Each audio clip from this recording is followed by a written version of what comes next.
The alarm woke Hana at 3 in the morning. She sat up in her bed, rubbing her eyes as the red lights flashed across her small quarters.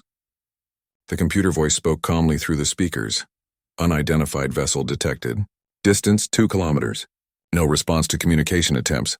Hana pulled on her station uniform and hurried to the control room. Her bare feet were cold against the metal floor. The research station was small, built for only 2 people, but she had been living here alone for 4 months now. She liked the quiet. It gave her time to think. The screen showed a small ship tumbling slowly through space. Its hull was damaged, with several holes visible along the side. Hana zoomed in the camera and felt her stomach tighten. She recognized the design immediately. It was a Vexari scout ship. The Vexari were predators. They stood taller than any human, with 6 limbs and scales that looked like broken glass. Their claws could tear through metal. For 200 years, humans and Vexari had fought in a war that seemed to have no end. Hana had lost friends to Vexari attacks. She had lost her mentor, Jiho, 3 years ago, when Vexari raiders destroyed her research team's ship. She should report this immediately. Protocol was clear. Any Vexari vessel in neutral space must be reported to Coalition Command within 5 minutes. Her finger hovered over the communication button, but something stopped her. The ship was small, barely bigger than a shuttle, and it was dead in space, drifting without power. No weapons charged, no life support systems active according to her scans. Hana bit her lip. She knew she was about to make a terrible decision. 20 minutes later, she floated in her spacesuit through the damaged airlock of the Vexari ship. Her helmet light cut through the darkness inside. The air was thin but breathable. Emergency lights flickered weakly along the corridor. "Hello?" she called out. Her voice echoed in the empty ship. "Is anyone alive?" She moved slowly through the vessel, checking each room. The crew quarters were destroyed. The control deck was burned. Whoever had been here had left in a hurry or died in the attack. Then she heard it. A small sound like a whimper. Hana turned toward the cargo hold. The door was stuck halfway open. She squeezed through and shined her light around the dark space. 3 pairs of eyes stared back at her. They glowed yellow in the darkness. Hana froze. They were Vexari, but small. Children. The largest was perhaps the size of a 12-year-old human, though Hana knew Vexari aged differently. The smallest was tiny, maybe equivalent to a 7 or 8-year-old child. All 3 were huddled together in the corner. Their scales were dull and dirty. The largest one had an arm bent at a wrong angle, clearly broken. The middle one, a female, Hana thought, had burns across her shoulder. The smallest was shaking. "Please don't hurt us," the largest one said in rough Galactic common. His voice was hoarse. "Please." Hana had seen adult Vexarian battle footage. She had watched them destroy ships and kill without mercy. But these were children. Scared, hurt children. She slowly removed her helmet so they could see her face. "I'm not going to hurt you," she said softly. "My name is Hana. What are your names?" The largest one watched her carefully. His claws extended slightly, ready to defend his siblings. "I am Ravik. This is Shen. The small one is Toril. How long have you been drifting out here?" 5 days. Maybe 6. The food ran out 2 days ago. Hana's heart ached. "I'm going to take you to my station. I have food and medicine. Will you come with me?" Ravik's eyes narrowed. "Why would a human help us?" "Because you're children and you need help. That's reason enough." The 3 Vexari looked at each other. Some silent communication passed between them. Finally, Ravik nodded slowly. Getting them back to the station took an hour. They were weak from hunger and fear. Toril, the smallest, could barely walk. Hana ended up carrying him, surprised by how light he was. His scales were warm against her suit. Once inside her station, she sealed the airlock and checked her sensors. No other ships nearby. The Coalition inspection team wasn't due for 2 more days. She had time. She led the 3 cubs to her quarters. They stayed close together, watching everything with suspicious eyes. Hana gestured to her small couch. "You can sit there. I'll get you some food," but they didn't sit. They pressed themselves against the wall as far from her as possible. Their eyes followed her every movement. Hana understood. They had probably seen humans kill their people, just as she had seen Vexari kill humans.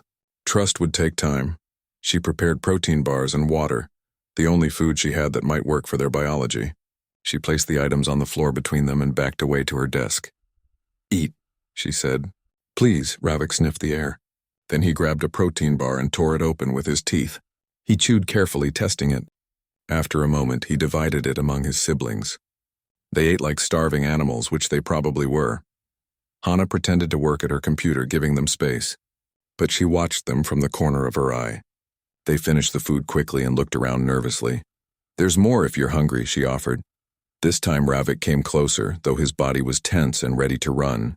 He took 3 more bars from her hand and retreated. Shen and Toril ate more slowly this time. Hours passed.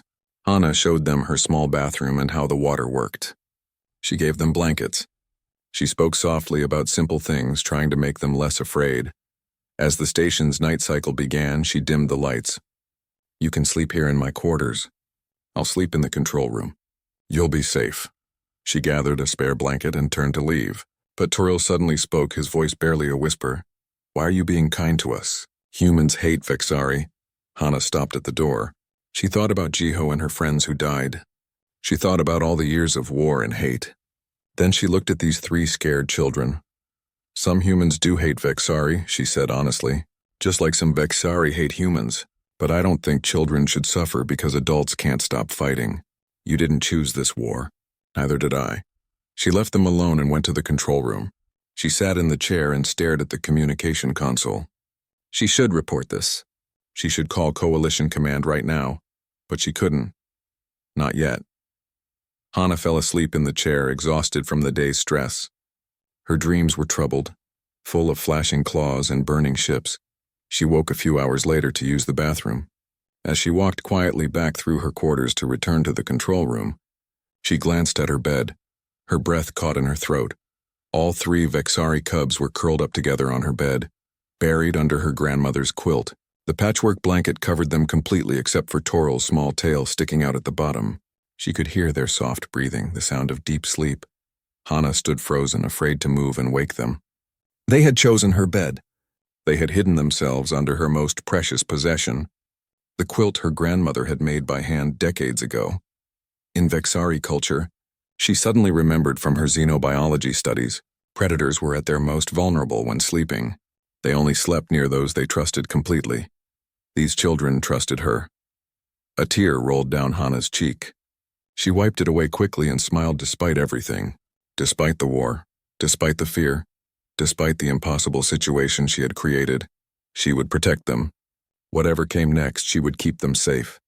The station's computer beeped softly. A message appeared on her datapad. Coalition inspection team would arrive in 46 hours. Hana's smile faded.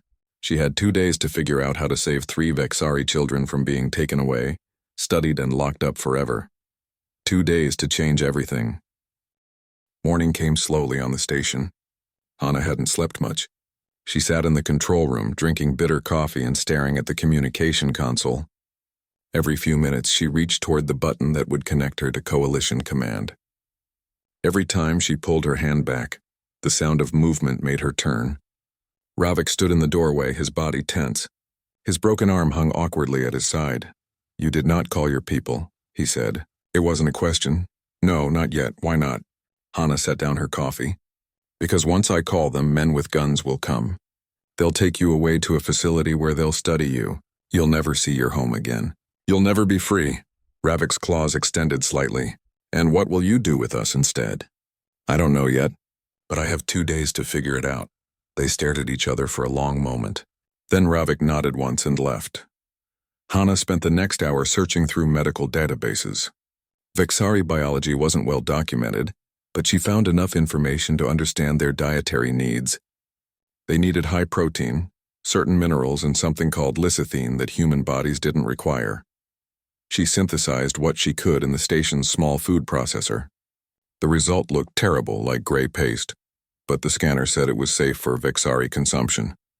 She brought the food to her quarters on a tray. All 3 cubs were awake now, sitting together on her bed. They watched her with suspicious eyes as she entered. "I made you breakfast," she said, setting the tray on her desk. "It should be better for you than protein bars." None of them moved. Hana sighed. "Okay, I'll leave it here. Eat when you're ready." She left to shower and change clothes. When she returned 20 minutes later, the food was gone. The 3 cubs were huddled in the corner farthest from the door. Toril was crying softly and Shen was holding him. "What's wrong?" Hana asked, concerned. Shen looked up at her. The female cub's eyes were bright with intelligence and deep sadness. He's scared. He misses our mother. Hana's chest tightened. What happened to your mother? Shen's voice became very quiet. They killed her. They killed everyone in our colony. We only escaped because Mother hid us in the ship. Who killed them? Other Vexari, from the warrior clans. They said our colony was full of traitors because we wanted peace with humans. Hana sat down slowly on the floor, keeping distance between them. Your colony wanted peace? Ravik spoke now, anger in his voice. Our leader tried to contact human diplomats. He said the war was destroying both our peoples. The warrior clans found out. They came in the night. They burned everything. How many colonies want peace? I don't know, Ravik said. Many, I think. But they're all afraid now. Hana felt like the universe had shifted under her feet. She had spent years believing all Vexari wanted to destroy humanity. But there were Vexari colonies trying to make peace, and they were being slaughtered for it. I'm sorry, she said softly. I'm sorry that happened to you. I'm sorry adults are so stupid that they keep fighting instead of talking. Tyrell wiped his eyes with his small claws. Are you going to kill us like the warriors killed Mother? No, never. I promise you I will never hurt you. But we're Vexari, Toril said. Don't humans hate us? Hana thought carefully about her answer. Some humans do. Vexari killed people I loved, but that doesn't mean I should hurt children. You didn't kill anyone. You're just kids who lost everything. She stood up slowly. Let me look at Ravik's arm. It needs proper treatment or it won't heal right. Ravik pulled back against the wall. No, human medicine is poison to Vexari. That's not true. Our biology is different, but not that different. I studied xenobiology. I know what I'm doing, liar. You want to hurt me? Hana felt frustrated but understood his fear. She went to her medical kit and pulled out a bandage and antiseptic. Then deliberately she took a sharp knife and made a small cut on her own arm. Blood welled up immediately. The cubs hissed in alarm. Hana calmly cleaned the wound with the same antiseptic she wanted to use on Ravik. Then she wrapped it with the bandage. See, same medicine. If it's safe for me, it's safe for you. Ravik watched her, his eyes wide. Finally, he moved forward slowly. His broken arm shook as he extended it toward her. This will hurt, Hana warned, but then it will feel better. She worked as gently as she could, cleaning the injury and setting the bone properly. Ravik made no sound, though she could see pain in his eyes. When she finished wrapping it in a proper splint, he pulled his arm back and examined her work. Thank you, he said quietly. It was a small moment, but Hana felt something shift. The wall of fear between them cracked just a little. Over the next day, patterns developed. Hana would prepare food and leave it at different distances. At first, the cubs would only eat when she left the room. Then they started eating while she worked at her desk with her back turned. By evening, Toril took food directly from her hand. Shen remained the quietest. She watched everything but spoke little. Hana noticed the female cub often touched a data pad she had carried from the ship. Finally, Hana asked about it. May I see what you're looking at? Shen hesitated, then handed over the pad. On the screen were symbols in Vexari script, but also images. Drawings that showed fire, screaming faces, and a particular symbol that Hana recognized from intelligence reports as belonging to a powerful Vexari clan. You witnessed everything, Hana said softly. Shen nodded. Mother told me to remember. She said to find a human with kind eyes and show them the truth. She said some humans would listen. What truth? Shen's claws manipulated the datapad. More files opened. These contained what looked like communication logs, star charts, and names. Dozens of names. These are the colonies that want peace, Shen explained. Mother was gathering information. She was going to bring it to human diplomats. But the warriors found out. Hana's hands trembled as she looked at the data. This wasn't just about saving 3 children anymore. This information could change everything. May I copy this? Shen looked at her brothers. Some silent conversation happened. Then all 3 nodded. As Hana uploaded the data to her secured files, Ravik spoke. If we give you this, will you protect us? I'll protect you regardless, Hana said. But this information makes it even more important that you survive. You're carrying your mother's dream of peace. That night, Hana cooked rice the way her grandmother taught her. It wasn't proper for Vexari, but she added synthesized proteins and the minerals they needed. She served it in 4 bowls. On Earth, my people believe eating together makes you family, she said. Will you eat with me? For the first time, all 3 cubs sat at her small table. They ate awkwardly with utensils they didn't understand, but they tried. Toril laughed when rice stuck to his claws. It was the first happy sound Hana had heard from any of them. Later, as the station's night cycle began, Hana prepared to sleep in the control room again. But Toril's small voice stopped her. "Will you sleep here? With us? I don't want to make you uncomfortable." "We sleep better when you're near," Shen admitted. "Your heartbeat is calming." All humans have steady heartbeats, Hana understood. Vexari could sense heartbeats, could read fear and aggression in the rhythm. Her calm heartbeat told them she meant no harm.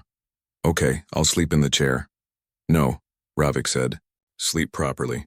We'll share the nest." The bed was a nest to them, a safe place where the pack slept together. Hana climbed into her bed, suddenly nervous. The 3 cubs immediately curled around her, their warm scales pressing against her sides and back. Her grandmother's quilt covered them all. "Thank you," Toril whispered, "for being kind when you didn't have to be." "You're welcome," Hana whispered back. She lay awake for a long time, feeling the gentle breathing of 3 alien children who trusted her completely. Tomorrow, the coalition inspection team would arrive. Tomorrow, everything would get much harder. But tonight, in this moment, they were safe. They were together. They were, in a strange way, family. Hana's datapad beeped softly. A message from Commander Davin, her old friend. It was short and urgent. "Coalition knows about Vexari cubs in sector. Inspection moved up. They arrive in 9 hours. Whatever you're doing, be careful. 9 hours. Not 2 days. 9 hours." Hana's heart raced, but she forced herself to breathe slowly, steadily. The cubs needed to stay calm. They needed to sleep. She had until morning to save them. Until morning to figure out how to protect 3 children who represented the possibility of peace between 2 species that had been killing each other for 2 centuries. The weight of it pressed down on her chest, but then Toril shifted in his sleep, his small hand closing around her finger. Shen murmured something in Vexari that sounded like safe. Ravik's breathing was deep and peaceful. They trusted her. She couldn't let them down. Hana closed her eyes and began to plan. Hana didn't sleep. She lay still under the quilt, feeling the warmth of 3 sleeping Vexari cubs pressed against her, while her mind raced through options. 9 hours until coalition forces arrived. 9 hours to find a solution that didn't end with these children locked in a research facility. She carefully slid out of bed as the station's morning cycle began. The cubs stirred but didn't wake. Their scales had shifted to softer colors in sleep, something Hana hadn't seen before. It made them look even younger, more vulnerable. In the control room, she started working. Her fingers flew across the keyboard, searching through coalition law databases for anything that might help. There had to be something. Some legal protection for war refugees. Some clause about protecting children. An incoming call interrupted her search. Commander Davin's face appeared on the screen. His expression was tired and worried. "Hana, please tell me you didn't do what I think you did." "Hello, Davin." He rubbed his face with both hands. "Intelligence detected a damaged Vexari scout ship in your sector 2 days ago. Now it's docked at your station. They're sending a full inspection team with military escort. They think Vexari spies might be trying to infiltrate coalition space. They're not spies. They're children." Davin's eyes closed. "Damn it, Hana, children? You took in Vexari children?" "They were starving and hurt." "What was I supposed to do?" "Follow protocol." "Report it immediately." "Now you've put yourself in an impossible position. They'll arrest you for harboring enemy combatants. They're 8 years old, Davin. The coalition won't care. Vexari are Vexari to them." He leaned closer to the camera. "Listen to me carefully. I'm your friend, but I'm also station commander for this sector. When that inspection team arrives, I have to follow orders. I can't protect you. I'm not asking you to. I need information, not protection. What exactly will they do with the cubs?" Davin was quiet for a moment. "Probably transfer them to Research Station Gamma. They'll study them, try to learn about Vexari biology, psychology, culture. The cubs will never leave. They'll spend their lives in cells." Hana felt sick. "That's torture. That's what we do to enemy prisoners. They're not prisoners. They're refugees from a civil war. Davin, there are Vexari colonies that want peace with us. These children came from one of those colonies. The warrior clans destroyed their home because of it." Davin's expression changed. "Can you prove that?" "Yes, they have data files. Communication logs. Names of dozens of peace-seeking colonies. Evidence of who's really behind the attacks on civilian targets. That changes things, maybe, if it's real. It's real. I verified the encryption signatures. This is authentic Vixari diplomatic communication. Davin thought for a long moment. Okay, here's what you do. File an emergency asylum petition. Classify the Cubs as political refugees. Include the data as evidence. Send it to every human diplomat and news agency you can reach. Make this public before the military arrives. Will that work? Maybe.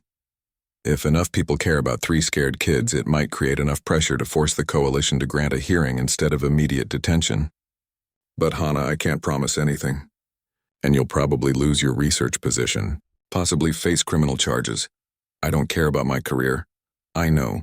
That's why we're friends. You always do the right thing even when it's stupid. He smiled sadly. 9 hours. Make them count, and Hana, I'm sorry I can't help more. You've helped enough. Thank you. The screen went dark. Hana immediately started working on the asylum petition. She attached Shen's data files, wrote a detailed explanation, and prepared to send it to every contact she had. Movement behind her made her turn. All 3 Cubs stood in the doorway watching her. You were talking about us, Ravik said.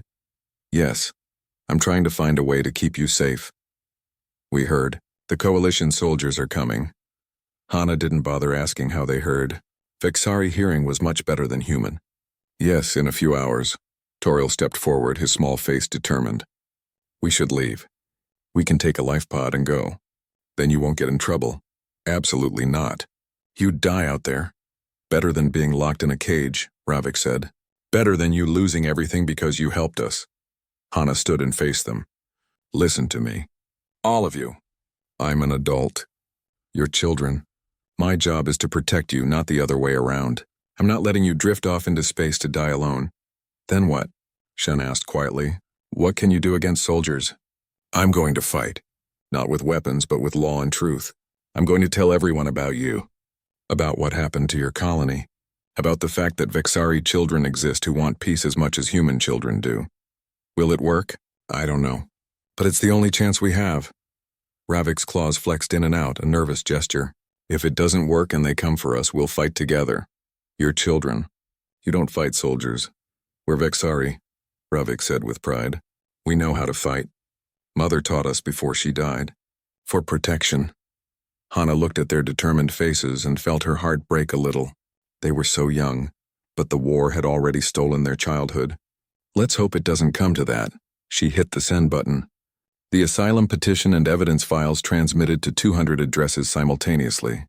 Human Diplomatic Corps, news agencies, scientific organizations, civil rights groups, even some coalition council members who had spoken against the war in the past. Now they waited. The first responses came within an hour. Most were automated acknowledgments. But then her communication console started lighting up with actual replies. A journalist wanted an interview. A human rights organization offered legal support.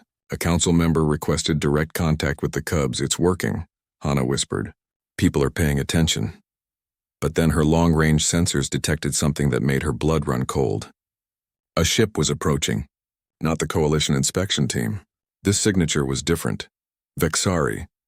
A warship heavily armed moving fast toward the station. Hana's hand shook as she pulled up the identification data. The ship belonged to the same clan that destroyed the Cubs' colony.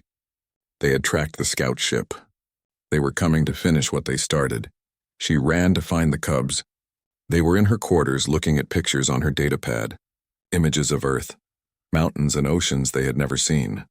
We have a problem, Hana said, trying to keep her voice calm. A Vixari warship is coming. The same clan that attacked your colony. All 3 Cubs froze. Terror filled their eyes. Toriel started shaking. They found us, Shen whispered. They'll kill everyone here to get to us. Not if I can help it. Come with me. Hana led them quickly through the station to the emergency bunker. It was a small reinforced room, designed to protect 2 people during solar storms or equipment malfunctions. Life support could last 48 hours for 2 humans. For 4 individuals, it would be less. How long until they arrive? Ravik asked. 6 hours. But the coalition team will be here in 3. Maybe they'll protect the station. Or maybe everyone dies fighting over us, Shen said bitterly. We should surrender ourselves. "And this." "No," Hana's voice was firm. "We hide, we stay quiet. We survive." She sealed them in the bunker. The heavy door closed with a deep sound that echoed in the small space. Emergency lights cast everything in dim blue. The room was barely big enough for all four of them to sit. Toril immediately started breathing fast. "Too small. Can't breathe. Too small. Hey, look at me." Hana knelt in front of him. "Focus on my heartbeat. Listen to it. Nice and steady. We're okay." Ravik put his good arm around his youngest brother. "Remember what Mother taught us? When spaces get small, we think of the big sky, the wind through the grass, the sound of the rivers."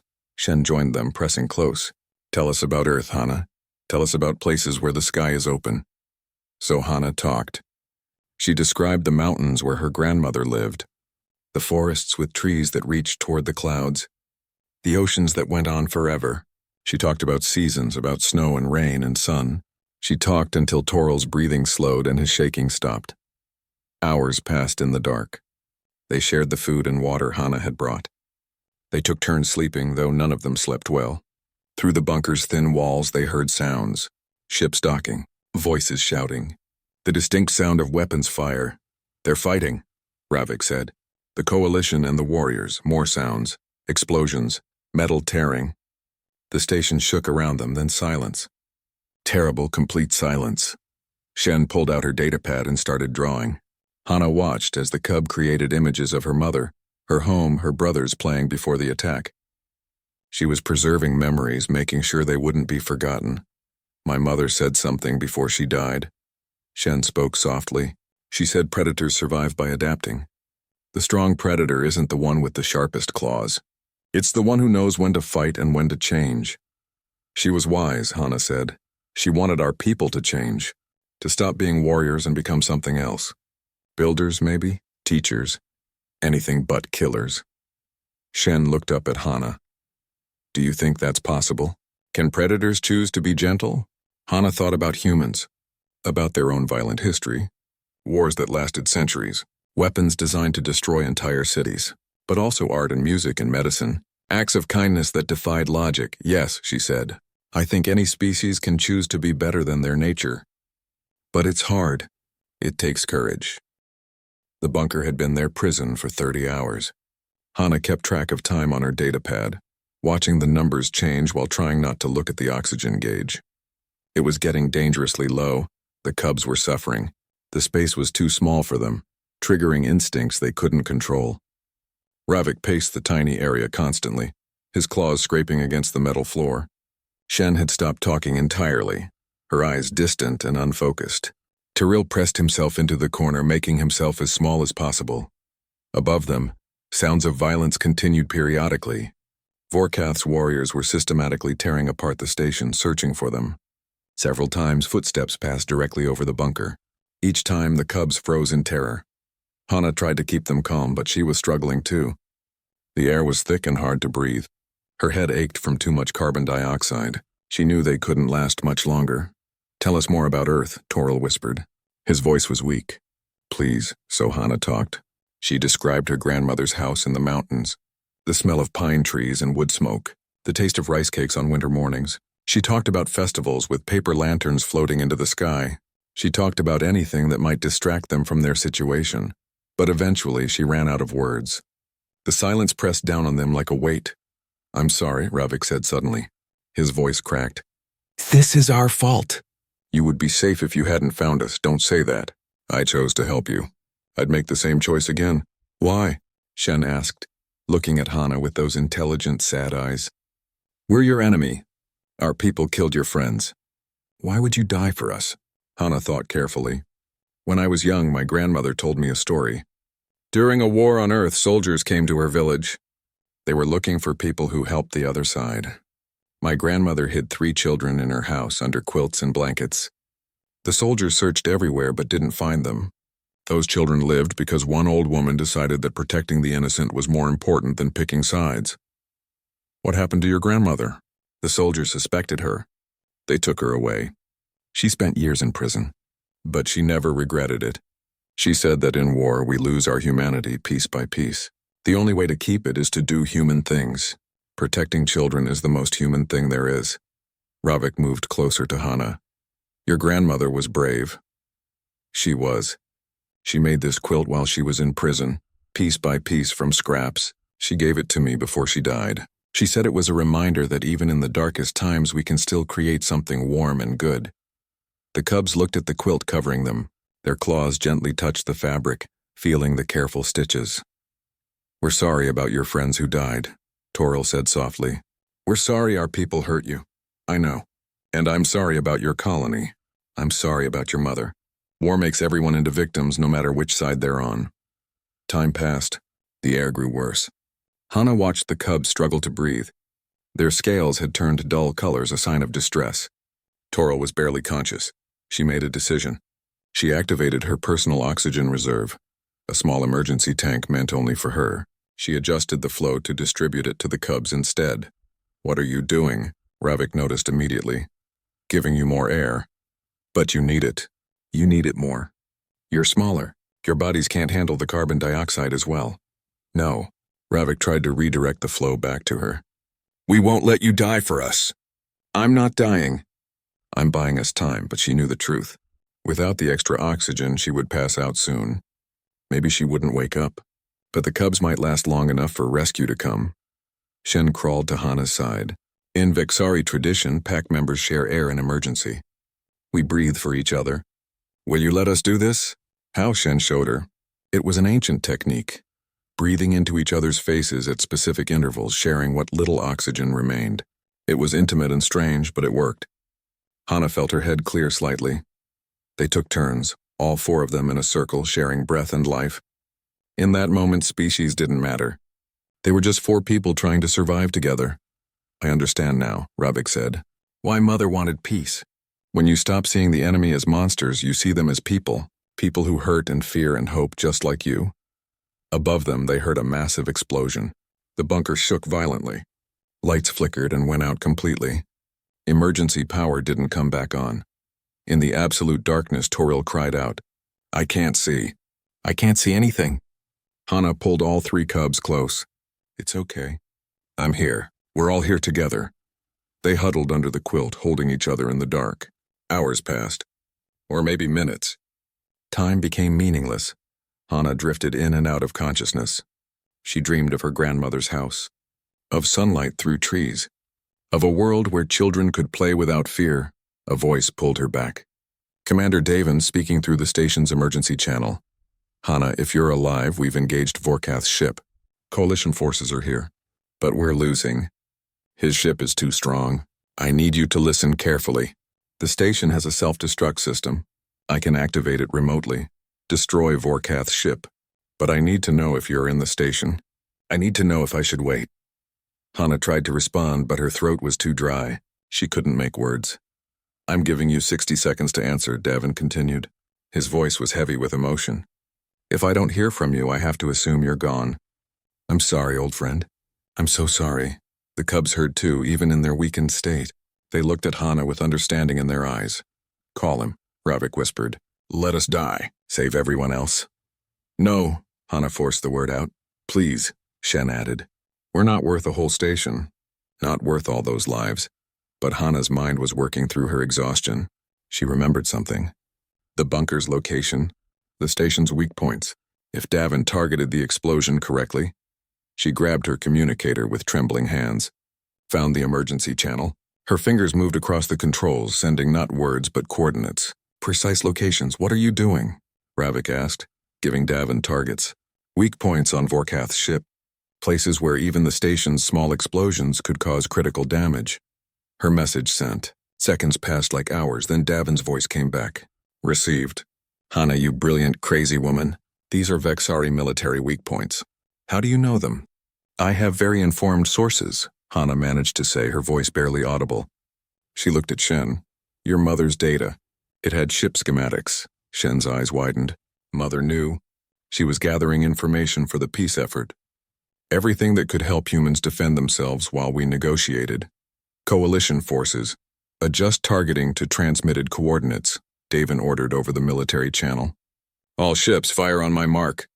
The bunker shook again, harder than before. They heard the sounds of weapons fire, much closer now. Then a massive explosion that seemed to tear the universe apart. Silence followed. Long, terrifying silence. Then Davin's voice, shaking with relief. Vorkath's ship is disabled. Repeat, hostile vessel is disabled. All coalition forces move in for capture. Medical teams to research station immediately. Hana let her head fall back against the wall. They had done it. Somehow, impossibly, they had survived. But their ordeal wasn't over. The bunker's door mechanism had been damaged in the explosions. They were trapped, and the oxygen was almost completely gone. Open the door, Ravik tried to help, using his good arm to pry at the metal, but he was too weak. It's okay, Hana said, though she could barely stay conscious. They know we're here now. They'll find us. What if they're too late? Toril asked. Then we tried our best, and we did it together. The cubs pressed close to her one final time. Under the quilt in the darkness, they shared their last breaths. Hana thought it was strange that she wasn't afraid. She had done the right thing. She had protected 3 innocent lives. If this was the end, it was an end worth having. She felt herself slipping away. Felt the cub's heartbeats slowing around her. Somewhere far away, she heard sounds of cutting metal, voices shouting. But they seemed impossibly distant. A blast of fresh air hit her face. Bright lights blinded her. Strong hands pulled at her, lifting her. Got them! They're alive! Barely but alive. Medical team now. More hands, more voices. Someone put an oxygen mask over her face.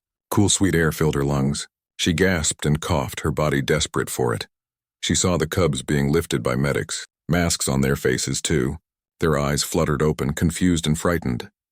Stay together, Hana tried to say through the mask. Don't separate them. They need to stay together. We've got them, Dr. Kim, a medic assured her. We've got all of you. Hana let herself fall into unconsciousness then. For the first time in days, she felt safe. They all were safe. The darkness took her, but this time it was gentle. This time it was just sleep, not death. And in that sleep, she dreamed of morning light and new beginnings. Hana woke to the steady beep of medical equipment. Her throat hurt. Her head felt like it was full of cotton. But she was alive, breathing clean air through a mask attached to her face. She turned her head slowly. She was in the station's medical bay, lying in a bed with clean white sheets. And in 3 beds beside her, wrapped in blankets and connected to various monitors, were the cubs. All 3 were asleep. Their scales had returned to healthier colors. Medical wraps covered their injuries. They looked peaceful. They wouldn't let us separate you, a voice said. Commander Davin stood in the doorway holding 2 cups of coffee. He looked exhausted but was smiling. The little one, Toril, bit a nurse when she tried to move him to another room. Very gently, didn't even break skin. But the message was clear. Where you go, they go. How long was I out? 48 hours. You had severe oxygen deprivation. The doctors weren't sure you'd wake up. He handed her one of the cups. But you're tougher than you look. Hana sipped the coffee carefully. It was terrible, but it was warm and real. What happened? After we passed out, Davin sat in the chair next to her bed. Your coordinates saved us. Coalition forces hit those exact points on Vorkath's ship, disabled their weapons and engines within minutes. We captured the entire crew, including Vorkath himself. He's being held for war crimes. And the station? Damaged but repairable. Could have been much worse. He paused. Your asylum petition caused quite a response. It went viral across human space. Billions of people saw your message. Pictures of you protecting 3 Vexari children. The data files you included proving there are peaceful Vexari colonies. It changed the conversation. In what way? People are angry. At both sides. At the war that's been going on so long, we forgot why we're fighting. At politicians who won't consider peace. At military leaders who see everything as an enemy. Davin smiled. You embarrassed a lot of powerful people, Hana, by simply doing the right thing. A soft sound made them turn. Toril was awake, watching them with wide eyes.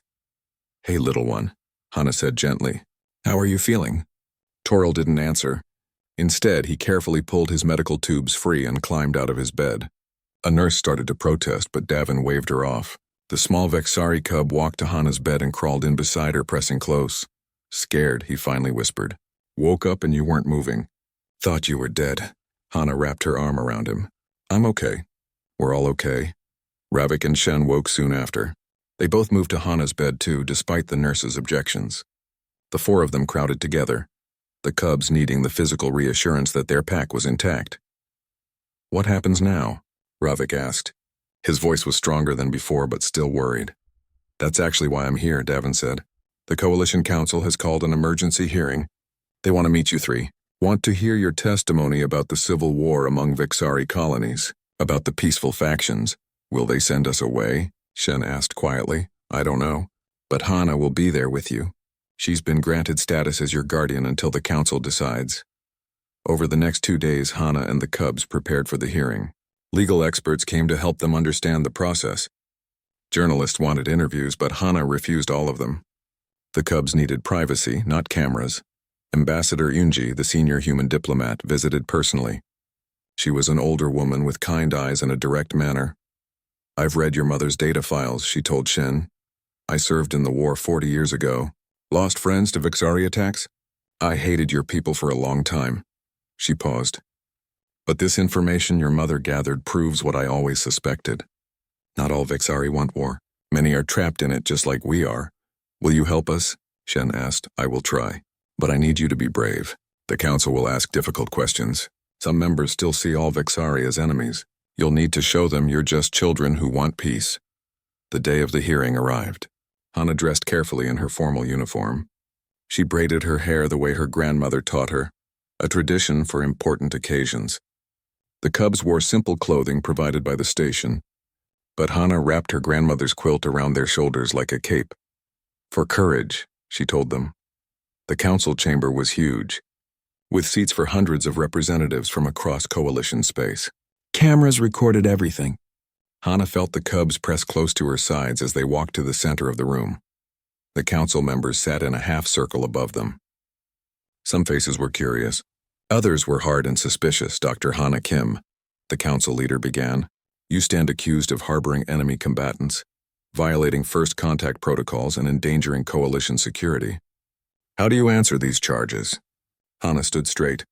"I found 3 starving children in a damaged ship. I gave them food and shelter. That's not a crime. That's being human. The Vexari are our enemies. They've killed thousands of our people. These specific Vexari are 8, 9, and 10 years old. They've never killed anyone. Their crime is being born into a war they didn't start." A different council member spoke, her voice sharp. "You risked all our lives. Forkath attacked the station because of them. Forkath attacked because there are Vexari who want peace, and he's terrified of that. He's terrified because peace means warriors like him become unnecessary. These cubs are survivors of a colony that reached out to us, a colony that was slaughtered for trying to end this war.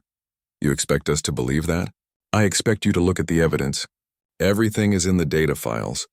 Colony names, communication attempts, plans for peace negotiations. It's all real." The council leader turned to the cubs. "You 3, come forward." The cubs moved together, standing in front of the council. They looked so small under the bright lights. "Tell us your names," the leader said, his voice slightly gentler. "I am Ravik," the eldest said clearly. "This is my sister Shen and my brother Toril. We are from the Silver Wind colony. Our mother was a peace advocate. She was killed by warriors who fear change. Why should we trust you? How do we know you're not spies?" Toril stepped forward, his small voice carrying through the chamber. "Because we're children. We like to play and learn and be safe. Just like human children. We don't want to hurt anyone. We just want to live." There was silence in the chamber. Hana saw some council members look away, uncomfortable. Shen spoke next. "My mother's last words to me were, 'Find the humans with kind eyes.' She believed you could help us. She died believing in peace. Please don't make her death meaningless." The council leader looked at his colleagues. Some silent communication passed between them. Then he turned back. "Before we vote on your status, there's someone who has requested to speak. Someone whose testimony may influence our decision." A door opened at the side of the chamber. A massive Vexari walked in, flanked by guards. But he wore no chains. His scales were marked with symbols Hana recognized as belonging to peace advocates. "I am Therax," the Vexari said in perfect galactic common. "I lead the Council of Free Colonies, 50 Vexari settlements that reject the warrior clans and seek peace with humanity." The chamber erupted in shocked voices. "A Vexari leader here now?" Therax continued. "These cubs you see before you are heroes among my people. They carried proof of our existence across hostile space. They risked everything to bring truth to light. And they found a human who embodied the hope my people have been seeking. Dr. Kim showed us that humans can choose compassion over hatred. He turned to look at Hana and the cubs. I formally request asylum for these children under my protection. I also request that they remain with Dr. Kim, who they have bonded with according to our most sacred traditions. She is their pack mother now. To separate them would be a grave insult to both our peoples. The council leader leaned back in his chair. This is unprecedented. Good, Therak said. War is old and tired. It's time for unprecedented peace. The vote took 3 hours. When it ended, the council leader stood. By a vote of 62 to 38, the Coalition Council grants asylum to Ravik, Shen, and Tyril. They will remain under the guardianship of Dr. Hana Kim. Furthermore, we officially recognize the Council of Free Colonies as a legitimate government. Formal peace negotiations will begin immediately. Hana felt her knees go weak. The cubs grabbed her hands, holding tight. Additionally, the leader continued, Dr. Kim is appointed as special liaison to the peace process. Her actions, while unorthodox, have given us an opportunity we thought impossible. She will face no charges. The chamber filled with the sound of people talking, arguing, celebrating. Cameras flashed. But Hana only focused on the 3 cubs beside her, all of them crying with relief. 6 months passed. Hana's small quarters had been expanded into a proper home. The cubs had their own rooms now, decorated with things from both Earth and Vexari culture. They attended school via hologram, making friends with both human and Vexari children from the free colonies. Ravik had discovered he loved engineering. His room was full of half-built machines and scattered tools. His arm had healed completely, though he still wore the brace Hana made as a reminder of where they started. Shen studied diplomacy and history. She carried her mother's memory in everything she did, determined to finish the work that had been started. She was quiet but brilliant, often understanding complex political situations better than the adults. Tyril had found joy in human music.